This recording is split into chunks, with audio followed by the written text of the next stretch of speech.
तो भाई मैं गांव आया हुआ था। इसी बीच ईपीएफओ के इतिहास का सबसे शानदार सुपर डुपर मस्त अपडेट निकल के आ रहा है। सबसे शानदार जबरदस्त मस्त अपडेट लेके हाजिर हो गया हूं। अब आप 1 मिनट से कम समय में आप अपना जो पीएफ का पैसा है 1 लाख रुपए तक आप विड्रॉ कर सकते हो।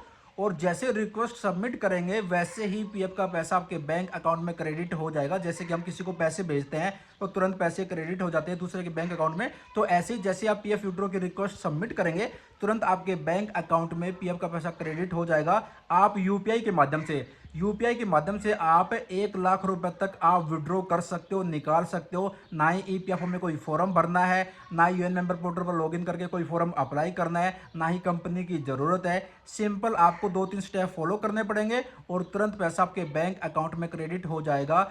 जून जुलाई में ये नया नियम लागू हो जाएगा। 1 लाख रुपए तक आप यूपीआई के माध्यम से विड्रॉ कर सकते हो। इसके बारे में ध्यान से सुनिएगा। इसके बारे में श्रम एवं रोजगार मंत्रालय की जो सचिव है श्री सुमित्रा डावरा जी ने इसके बारे में कंप्लीट एक्सप्लेन करा है, कंप्लीट जानकारी दी है कि क्या प्रोसेस है, कब तक ये नया नियम जो इम्प्लीमेंट हो जाएगा, लागू हो जाएगा। इसको लेकर एसबीआई बैंक के जो बड़े अधिकारी हैं उनके साथ क्या इन्होंने बातचीत करी है, A to Z जानकारी दी है। चलिए उनकी जुबानी सुनते हैं। बट उससे पहले वीडियो पसंद आए तो लाइक जरूर करना, दूसरे पीएफ मेंबर्स के साथ भी शेयर जरूर कीजिएगा। और जैसे ये ऑप्शन आ जाएगा यूपीआई से विड्रॉ का, मैं इसके ऊपर एक वीडियो बना दूंगा, दिखा दूंगा कैसे आप विड्रॉ कर सकते हो यूपीआई के माध्यम से। और इससे पहले जो भी अपडेट आए थे इसके ऊपर मैंने आपको काफ़ी पहले बता दिया था कि यूपीआई से भी आप अपना पीएफ का पैसा विड्रॉ कर सकते हो। तो फाइनली श्रम एवं रोजगार मंत्रालय की जो सचिव है श्री सुमित्रा डावरा जी, उन्होंने जो कंफर्म कर दिया है। और ईपीएफओ जो है श्रम एवं रोजगार मंत्रालय के अधीन आता है, इसके अंतर्गत काम करता है। तो चलिए श्रम एवं रोजगार मंत्रालय की जो सचिव है श्री सुमित्रा डावरा जी, उनकी जुबानी सुनते हैं क्या उन्होंने बताया है। ये ईपीएफओ में इस वक्त 7.5 करोड़ के लगभग एक्टिव मेंबर्स हैं और ये मेंबर्स अपना प्रोविडेंट फंड अकाउंट ईपीएफओ के साथ मेंटेन करते हैं और काफी हद तक अपना काफी लोग जो एलिजिबल हैं अपना पेंशन का भी कंट्रीब्यूशन देते हैं। तो जो प्रोविडेंट फंड है उसके क्लेम्स हमको जब आते हैं वो क्लेम्स को कैसे हम ऑटोमेट करें, सिंप्लीफाई करें प्रोसेसेस को, उस पर हमने बहुत काम किया है।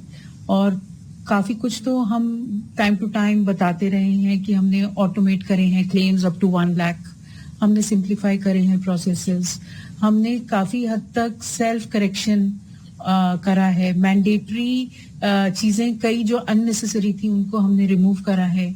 और पिछले 1 साल के अंदर हमने जो आईटी सिस्टम है, डेटाबेसेस को इंटीग्रेट करा है। तो इससे जो क्लेम प्रोसेस है वो अब अप टू 3 डेज हो गया है और रिड्यूस हो गया है और इसको हम और इम्प्रूव करना चाह रहे हैं, जिसके लिए जो हमारा सेंट्रलाइज्ड डेटाबेस अब बना है आईटी का, और ये पहली बार ईपीएफओ में हमने सेंट्रलाइज करा है डेटाबेस। ईपीएफओ के 120 से ज्यादा जितने भी डेटाबेसेस थे सबको हमने इंटीग्रेट करा है और अब इसके ऊपर हम यूपीआई को लाना चाहते हैं। इसके लिए हमारी मीटिंग्स हो गई हैं। एनपीसीआई की तरफ से ये एक अच्छा सुझाव आया है।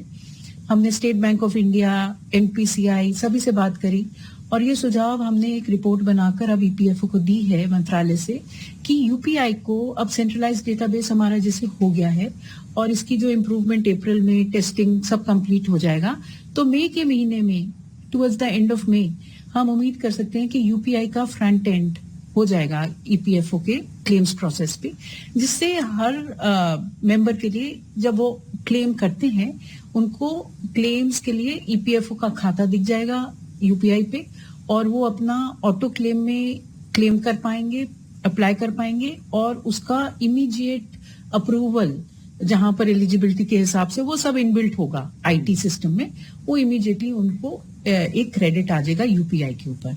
तो ये हमारी टाइमलाइन है और हमारी तैयारी भी इसी तरह से हो रही है।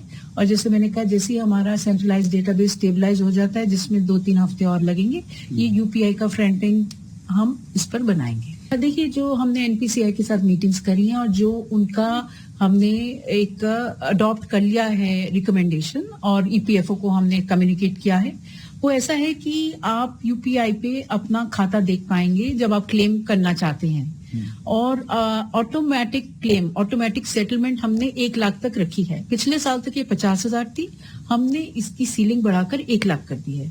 और ऑटोमेटेड क्लेम के लिए, सेटलमेंट के लिए अभी तक पिछले साल तक ये सिर्फ सिकनेस के लिए था, हमने इसमें एजुकेशन, हाउसिंग और मैरिज भी डाल दिया है। तो ये 4 कारण के लिए आप ऑटोमेटेड सेटलमेंट, ऑटो सेटलमेंट के लिए अप्लाई कर सकते हैं एज अ पीएफ बेनिफिशियरी। तो उसमें जब आप अप्लाई करेंगे, आपकी एलिजिबिलिटी है, यूपीआई पे आपको अपना खाता दिखेगा, आपके कितने पैसे पड़े हैं, आपकी एलिजिबिलिटी के हिसाब से वो यूपीआई के ऊपर आप अप्लाई कर सकते हैं, और वो पूरा ऑटोमेटेड सिस्टम है बैक एंड पर। अगर आप एलिजिबल हैं, आपका क्लेम सेटल हो जाएगा और उसी वक्त रियल टाइम में आपका पैसा आपके बैंक अकाउंट में आ जाएगा। अगर आपके 2 बैंक अकाउंट चल रहे हैं तो आप बताएंगे कि मुझे किस बैंक में पैसे चाहिए, बैंक ऑफ बड़ौदा में चाहिए या स्टेट बैंक में चाहिए, वो भी आप यूपीआई पे ही सिलेक्ट कर लेंगे और आपका रियल टाइम में पैसा आएगा। अब इसके लिए हमें इंटीग्रेशन यूपीआई की चाहिए with EPFO systems and with the SBI, और वो हमारा कार्य होगा जैसे ही हमारा सेंट्रलाइज डेटाबेस बन जाता है, स्टेबलाइज हो जाता है। जैसे मैंने कहा, मई के महीने में, मैक्सिमम जून के महीने में ये यूपीआई का इंटीग्रेशन संभव है और उसी पर कार्य चल रहा है। तो भाई आपने सुन लिया, पूरा क्लियर हो गया होगा। जून जुलाई में या फिर अगस्त तक जो है आप यूपीआई के माध्यम से अपना पीएफ का पैसा विड्रॉ कर सकते हो, 1 लाख रुपए तक। आगे हो सकता है सरकार जो इस लिमिट को बढ़ा दे, बट भाई काफ़ी शानदार ज़बरदस्त अपडेट है। इसी बात पे 1 लाइक तो बनता है। और आपको ये कैसा अपडेट लगा कमेंट बॉक्स में कमेंट करके जरूर बताइएगा। और इस तरह के रेगुलर अपडेट पीएफ ईएसआई से रिलेटेड आगे भी पढ़ना चाहते हैं तो चैनल को जरूर सब्सक्राइब कीजिएगा। मिलते हैं जल्द एक और नए शानदार ज़बरदस्त अपडेट के साथ। आने वाले समय में आपको पीएफ से रिलेटेड और भी काफ़ी शानदार ज़बरदस्त अपडेट देखने को मिलेंगे, जिनके बारे में आपको लगातार अपडेट जानकारी वीडियो मिलती रहेगी। अपना ख्याल रखेगा। Bye bye, take care.